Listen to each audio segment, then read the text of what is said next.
Hello everyone, welcome back to my channel. आज हम करने वाले हैं macro economic unit 1 national income and related aggregate. बहुत इंपॉर्टेंट है। 4 चैप्टर हैं इस यूनिट में और चारों ही एक दूसरे से कनेक्टेड है। अगर फर्स्ट आएगा तभी आप फोर्थ तक पहुंच पाओगे, सेकंड आएगा तभी आप नेशनल इनकम की वर्किंग कर पाएंगे। चलिए स्टार्ट करते हैं। सेकंड चैप्टर है हमारा basic concept of macro economic. Macro economic में जो जो टर्म्स होते हैं उनको समझते हैं। अभी देखो 19 मार्च को आपका एग्जाम है, ठीक है। ये जो आपकी मैक्रो बुक है ये 40 मार्क्स की है। 19 मार्च को आपका एग्जाम है। अब देखो इससे ज्यादा क्या सीरियसनेस चाहिए आपको। एग्जाम डेट आपके पास है, मार्क्स आपको पता है, एक यूनिट है उसमें 4 चैप्टर है, चारों ही इंपॉर्टेंट है। पूरी यूनिट तभी तो समझ आएगी। अब 19 मार्च है, आज ऑलरेडी 20 ऑफ जैन है, ठीक है। सिर्फ ऑलमोस्ट ऑलमोस्ट आपके पास 1 डेढ़ महीना बचा है। अब अच्छे से आपको प्रिपरेशन स्टार्ट करनी है, क्योंकि बेटा अभी नहीं पढ़े ना तो फिर इतनी सीरियसनेस के साथ ना आप लाइफ में कभी नहीं पढ़ने वाले हो, कभी भी नहीं। ये बिल्कुल फैक्ट है। सिर्फ पढ़ना जरूरी नहीं है, बात करना, कुछ समझना भी उतना ही इंपॉर्टेंट है। इसलिए स्टार्टिंग के 2 मिनट्स में बस आपको एक्सप्लेन करना चाह रही हूँ कि जितना सीरियसनेस हम 1 to 12th में पढ़ते हैं ना, to achieve the good marks, to score अच्छे मार्क्स आए हमारे, हम लर्न करें भाई नेशनल इनकम होता क्या है, मैक्रो इकोनॉमिक क्या है, इन चीजों को जितना डिटेल में हम अभी समझते हैं ना टीनेजर की एज में, इसके बाद जब हम 18+ होके अपने कॉलेजेस में जाते हैं, किसी प्रोफेशनल एग्जाम्स के लिए प्रिपेयर करते हैं, तो इतनी सीरियसनेस नहीं होती है। वहां पे हम डिग्रियों के लिए मेहनत कर रहे होते हैं और यहाँ पे हम एक्चुअली सीखते हैं। बेटा 12th तक बच्चा एक्चुअली सीखता है कि अच्छा नेशनल इनकम इसे कहते हैं। ओ भाई, मतलब एकदम शॉक्ड हो जाते हैं ना। अच्छा ये इसमें इंक्लूड होता है, सही है, ऐसे निकालते हैं, ठीक है। मतलब ये हमारा एटीट्यूड होता है 12th तक सीखने का। उसके बाद तो यार चल ठीक है, आज नहीं तो कल पढ़ लिया, कल नहीं परसों नहीं, अगर पढ़े तो 10-15 हजार वाली जॉब ले लेंगे, क्या हो गया। मतलब इतना हम बहुत ज्यादा लीनियंसी दिखा देते हैं अपनी लाइफ में। होते हैं एक्सेप्शनल केसेस, होते हैं जो कॉलेज में जाकर भी बहुत सिंसियरिटी से पढ़ते हैं, प्रोफेशनल के लिए तैयारी करते हैं, बट जो एक्चुअल पढ़ाई है ना, मैंने देखा है कि 12th तक जो बच्चे का एटीट्यूड होता है वो उसके बाद नहीं मिलता। ऑब्वियसली चेंजेस आते हैं, लाइफ में चेंज आते हैं, सिचुएशंस में चेंज आते हैं, तो उन चेंजेस को ही ओवरकम करना होता है कि आपके में जो चेंजेस आ रहे हैं ना उसके according you have to change your life, अपनी लाइफ सिचुएशन, यू सब कुछ आपके हाथ में। अभी देखो, अगर आप अभी से प्रिपेयर करना शुरू कर दोगे, मैं श्योर करती हूँ आपको, आप मोर देन 70-80% ला सकते हो। बट ऐसा नहीं है कि सिर्फ सुन लिया और एक बार रीडिंग आउट कर ली, उससे नहीं।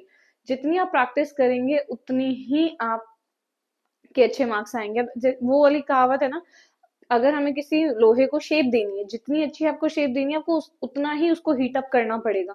सेम वैसे जितनी आप मेहनत करोगे, जितनी, ठीक है चलो होता है कि कम मार्क्स आ गए, लक साथ नहीं दिया, लेकिन वो जो आपने मेहनत की है ना वो कभी भी वेस्ट नहीं जाने वाली। चाहे मार्क्स फिर भी कम आ जाए या आप पूरा परफॉर्म ना कर पाए, लेकिन अगर आपने मेहनत की है ना उससे पहले, तो वो कहीं ना कहीं आपको पे ऑफ जरूर करेगी, वो आपको रिटर्न बैक जरूर देगी, ठीक है। तो हमेशा जब भी आप पढ़ते हैं, not for a good marks, बस ये अंडरस्टैंडिंग के पढ़ो कि हमें करना है, हमें लाइफ में कुछ करना है। चलिए अब स्टार्ट करते हैं हमारा basic concept of macro economic का एक टॉपिक, डोमेस्टिक टेरिटरी। बेटा बहुत आसानी से सिंपल से तरीके से समझाऊंगी without wasting of a time. देखो डोमेस्टिक टेरिटरी का क्या मतलब होता है। डोमेस्टिक का मतलब होता है घरेलू, हमारा घर, हमारा जो एरिया है। टेरिटरी मतलब एरिया, हमारे एरिया की बात हो रही है। कौन से एरिया की यार? जब national income and related aggregates पढ़ रहे हैं तो ऑब्वियसली हमारे कंट्री की बात हो रही होगी, that mean about India. India के एरिया की, इंडिया का जो एरिया है, अब हमें पता है इंडिया का जो पॉलिटिकल एरिया है, इंडिया का जो पॉलिटिकल फ्रंटियर है, वो हमें पता है क्या है। जो हमारी स्टेट्स हैं, यूटी हैं, इसके बाद जो हमारे आइलैंड्स हैं, अंडमान निकोबार, लक्षद्वीप, ये हमारे आइलैंड्स हैं, ठीक है। जो अब डोमेस्टिक टेरिटरी को इकोनॉमिक टेरिटरी का भी नाम दिया गया है बेटा। क्यों? इकोनॉमिक का मतलब क्या होता है? इकोनॉमिक का मतलब सिंपल सा है, जहां पे हम बाइंग एंड सेलिंग करते हैं, कमाते हैं, ठीक है, अर्न करते हैं, स्पेंड करते हैं, सेव करते हैं, इन्वेस्ट करते हैं, एक इकोनॉमिक एक्टिविटी करते हैं। तो डोमेस्टिक टेरिटरी मतलब हमारा एरिया जहां पे हम एक इकोनॉमिक एक्टिविटी करते हैं। अब ऑब्वियसली इंडिया में कोई इंडियन कोई भी एक्टिविटी कर रहा होगा, जितने भी पैसे कमा रहा है, कोई 1 रुपया कमा रहा है, कोई 10, कोई 1 लाख, कोई 1 करोड़, वो सारा हमारा नेशनल इनकम में एड ऑन हो रहा है, ठीक है। उस सबको मिलाकर हमारी नेशनल इनकम आ रही है।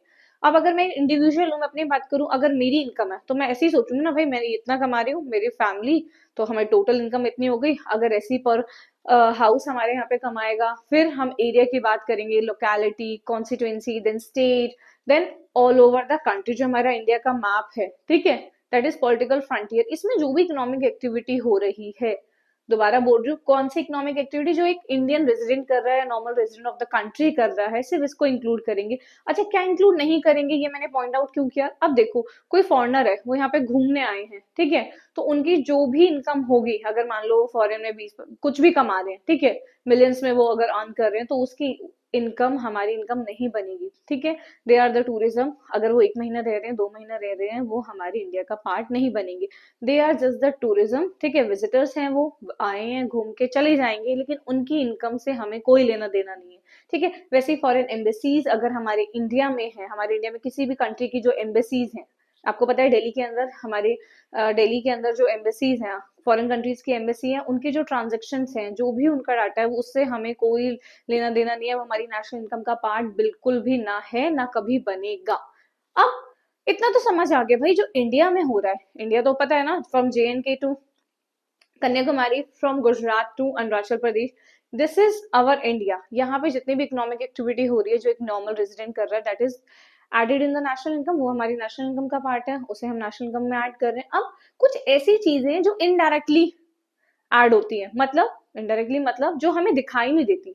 अब ऑब्वियसली अगर आपका कोई नेबर है, वो कितना अर्न कर रहा है, वो आपको नॉलेज होगा, उसकी इनकम भी आप नेशनल इनकम में ऐड होगी, बट वैसे ही हमारे पूरे कंट्री की होगी। अब ऐसे भी बहुत सारी ट्रांजेक्शन्स होती हैं बेटा, जो कि हमारे पॉलिटिकल फ्रंटियर में नहीं आती हैं, but still they are the part of our national income. So वही समझना है इस चैप्टर में कि हमारी कंट्री के बाहर कुछ ऐसी ट्रांजेक्शन्स हो रही हैं जो कि इंडिया का पार्ट है, मतलब जो हमारा इंडिया है, इंडिया से बाहर कोई ट्रांजेक्शन हो रही है। अब देखो, इंडिया का पार्ट सिर्फ मैप नहीं है, उसकी वाटर बॉडीज, ऊपर माउंटेन्स का जो LOC वगैरह है, that is also our part, ठीक है, वो भी है हमारा।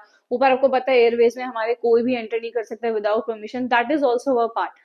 उसके अलावा भी जो normal resident of a country कहीं ट्रांजेक्शन करते हैं, हमारी कंट्री के वो रेजिडेंट हैं, और वो फॉरेन में कोई ट्रांजेक्शन करते हैं, that is also included in our national income, ठीक है। अब मेनली 3 तरीके की होती है, बुक में तो आपने पढ़ ही लिया, उसको समझो। देखो, कोई भी, मैंने क्या बताया, पॉलिटिकल फ्रंटियर मतलब हमारी इकोनॉमी में जो जो हो रहा है, वो तो पता चलेगा ना कि इंडिया की ये फर्म है, इतने में बना रही है, इतने में बेच रही है, ठीक है, उसकी वैल्यू एडेड कितनी है, एक्सपेंडिचर कितना है, ये सब आपको समझ आ जाएगा क्वेश्चन पढ़ के भी। लेकिन कुछ ऐसी चीजें होती हैं जो हमारे इंडिया में नहीं हो रही है, हमारी डोमेस्टिक टेरिटरी में नहीं हो रही है, but still they are the part. तो वो क्या है, हमें मेनली वही समझना है। देखो, कोई भी हमारा इंडिविजुअल है, उसके पास कोई भी शिफ्ट या एयरक्राफ्ट वो ओन करता है, कौन, इंडिविजुअल या इंस्टीट्यूट है कोई, या कोई फर्म है जो कि इंडिया की है, ठीक है, इंडिया की रेजिडेंट है, वो कोई शिफ्ट या एयरक्राफ्ट ओन करती है, और उस operated by the normal resident of the country, but वो जो ट्रांजेक्शन कर रही है वो बिटवीन अदर 2 कंट्रीज कर रही है। मान लो कोई भी एरोप्लेन है, ठीक है, कोई भी कंपनी है, अगर मान लेते हैं एयर इंडिया, अगर वो अपनी जो फ्लाइट है वो रशिया टू जापान भेज रही है, जापान से रशिया, उसके 2 कंट्रीज के बीच में ट्रांजेक्शन हो रही है, but that is air India, वो एयर इंडिया की फ्लाइट है, यहाँ पे ऑपरेट नहीं हो रही है, ठीक है, यहाँ से वो जा नहीं रही है ना, इंडिया से जा रही है ना इंडिया आ रही है, but that is operated by the normal resident of country, हमारी कंट्री के इंडिविजुअल ने उसको ओन किया हुआ है, वो उसको ऑपरेट कर रहा है, तो उसकी जितनी भी इनकम होगी that will be added in our national income. Same ऐसे ही fishing vessels, oils, natural gas extracted by an individual normal resident of a country in the international water, अगर हमारे किसी इंडिविजुअल ने, उसका कोई भी वो है, फ्लोटिंग प्लेटफॉर्म है, वो फिशिंग वेसल्स हैं, ऑयल है, नेचुरल गैस एक्सट्रैक्ट कर रहा है, या मिनरल्स है, और कुछ भी, कहाँ पे कर रहा है? अगर देखो इंडिया की बाउंड्री, इंडिया की वाटर बॉडीज में करेगा तो ऑब्वियसली इंडिया का पार्ट तो ऑलरेडी है, फिर पढ़ने की जरूरत ही नहीं है। कहाँ कर रहा है? इंटरनेशनल बॉडीज में कर रहा है, इंटरनेशनल वाटर्स में कर रहा है। कैसे कर रहा है? लीगली कर रहा है, with the permission of that country जहां पे वो एक्टिविटी हो रही है, जिसकी वाटर बॉडीज में वो काम हो रहा है, विद द परमिशन। कोई भी इलीगल काम अलाउड नहीं होगा। ये नहीं कि आप करोड़ों अरबों कमा लो फिर गवर्नमेंट को दे देंगे, that will not included our national income, बिल्कुल भी नहीं इंक्लूड होगा। जहां पे भी वो फिशिंग वेसल या उसका जो प्लेटफॉर्म है वो फ्लोट कर रहा है, वो विद परमिशन होना चाहिए, विद अथॉरिटी होना चाहिए, तो उसकी जो भी इनकम होगी वो भी हमारी नेशनल इनकम में इंक्लूड होगी। Now the third one is, अभी मैंने बताया जो भी एम्बेसीज होती है, कोई भी हमारी एम्बेसी है, अब हमारी एम्बेसीज भी अदर कंट्री में, इंडिया की एम्बेसी USA में है, हर जगह है, ठीक है, वहां पे कोई भी मिलिट्री एस्टेब्लिशमेंट है, कोई भी कंसल्टेंट है हमारे इंडिया का, लेकिन कहाँ है, इंडिया के अंदर नहीं है, इंडिया से बाहर है, इंडिया से बाहर है। वो भी हमारी, उसकी भी इनकम, अगर वो वहां से कोई इनकम अर्न कर रहे हैं, ठीक है, कोई एक्सपेंसेस कर रहे हैं, वो भी हमारे नेशनल इनकम के ही पार्ट हैं, वो भी हमारे नेशनल इनकम में इंक्लूड हो गए। तो हमारे नेशनल इनकम में क्या इंक्लूड होगा, जो हमारे इंडिया में ट्रांजेक्शन हो रही है वो तो होंगी होंगी, लेकिन इंडिया में भी कौन कर रहा है, इंडिया में कौन कर रहा है, इंडिया में वो कर रहा है जो यहाँ का नॉर्मल रेजिडेंट है। नेक्स्ट टॉपिक हमारा वही होने वाला है, देखो यहाँ पे लिखा है नॉर्मल रेजिडेंट कौन है, हमारा नॉर्मल रेजिडेंट ही अगर इंडिया में ट्रांजेक्शन कर रहा है, वो सब तो इंक्लूडेड है। उसके अलावा तीन और हैं, ships and aircraft operated by normal resident between other two countries, किसी दो कंट्रीज में कर रहा है। Fishing vessels, oil natural gas extracted and operated by resident of a country, लेकिन कहाँ पे, इन इंटरनेशनल वाटर। तीसरा, एम्बेसीज, कंसल्टेंट या फिर मिलिट्री स्टेब्लिशमेंट हमारी कंट्री का किसी और कंट्री में हो, वो भी हमारी नेशनल इनकम में इंक्लूड होगा।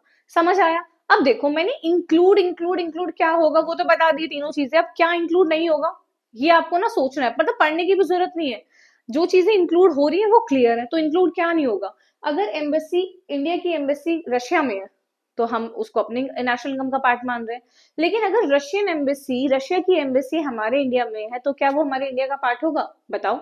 बिल्कुल भी नहीं होगा। हाँ, हमारी डोमेस्टिक टेरिटरी में है, बिल्कुल है, बट उसकी जो नेशनल इनकम है वो हमारे, जो उसकी इनकम है वो हमारी नेशनल इनकम का पार्ट नहीं है, ना कभी बनेगी। कोई भी मिलिट्री ऑपरेशन एस्टेब्लिशमेंट किसी अदर कंट्री का हमारी कंट्री में हो रहा है, that will not be the part of national income. WHO हो गया, यूएनओ का कोई ऑफिस हो गया, वो भी हमारी नेशनल इनकम का पार्ट नहीं बनेंगे। हो सकता है हमारी डोमेस्टिक टेरिटरी में उनका ऑफिस ऑफिस हो, वो काम कर रहे हो, सर्वे कर रहे हो, but still their income and expenses are not the part of our national income and expenditure. Clear है? तो इंक्लूड क्या नहीं करना है, फॉरेन एम्बेसीज हो गई, कोई भी फॉरेन ऑफिस हो गए, यूएनए या डब्ल्यूएचओ। क्लियर है? अगर हमने इंक्लूजन समझ लिया तो एक्सक्लूड क्या कर रहे हैं वो भी क्लियर होना चाहिए। अब सोचो, अगर कोई भी यहाँ पे, ये एम्बेसीज वाला समझ आ गया, ठीक है, क्या ये तो इंक्लूजन है, हम क्या इंक्लूड कर रहे हैं, क्या एक्सक्लूड कर रहे हैं, मैंने वो भी बता दिया। अब देखो इंक्लूजन ही इतने अच्छे से समझो ना कि कंफ्यूजन ही ना हो, आपको ऑप्शन देखने के बाद ये कंफ्यूजन ही नहीं होनी चाहिए कि भाई ये हमारा पार्ट है या नहीं है, क्या होगा, इतना क्लियर रखो। जो 10 अगर आपको पार्ट दे दिया, क्वेश्चन आते ही आता है पेपर में, देखो कैसे क्वेश्चन आ सकता है बताती हूँ। एमसीक्यू में आ जाएगा कि विच of the following is the domestic part of our domestic territory, which of the activity, कुछ भी पूछ लेगा, चार ऑप्शन दे देंगे, टिक द वन। एक नंबर भी बहुत इंपॉर्टेंट रखता है बेटा, परसेंटेज को कहाँ से कहाँ ले जा सकता है। दूसरी बात, आपको 3 नंबर में या 4 नंबर में क्वेश्चन दे देगा कि 8 पॉइंट दे दिए तो हाफ हाफ मार्क्स के, या 4 ही दे दिए तो 1 1 मार्क्स का। Which of the following is the, give reason, which of the following is the, ऐसे give reason which of the following is a domestic territory if they are and not, अगर वो हैं तो क्यों है, नहीं है तो क्यों नहीं है, ये आपको रीजन विद रीजन। अब ऐसे लिखने के लिए थोड़ी ना देगा, चार अगर ऑप्शन दिए, 4 मार्क्स का क्वेश्चन है कि कोई भी रशिया एम्बेसी हो गई या टाटा एंटरप्राइजेस का ऑफिस अमेरिका में है, कोई भी ऐसे आपको एग्जांपल दे सकता है, उनको आपको गिव रीजन भी देना पड़ेगा, why they are not included our national income, के हमारे नेशनल इनकम का पार्ट क्यों नहीं है भाई, क्या रीजन है, अगर इंडिया में ऑपरेट हो रहे हैं तो क्यों नहीं है, ठीक है। तो आपको प्रॉपर रीजन देना है, जो कि मैं आपको बता चुकी हूँ। अब इसके मैं कुछ क्वेश्चंस अपलोड कर दूंगी या शॉर्ट्स में आपको समझा दूंगी, ताकि हम लोग अब नेक्स्ट टॉपिक पे मूव कर सके, that is normal resident. Normal resident क्या होता है, कौन होता है, किसको इंक्लूड करते हैं, किसको इंक्लूड नहीं करते हैं। आई होप आपको समझ आया होगा। Thank you so much for watching.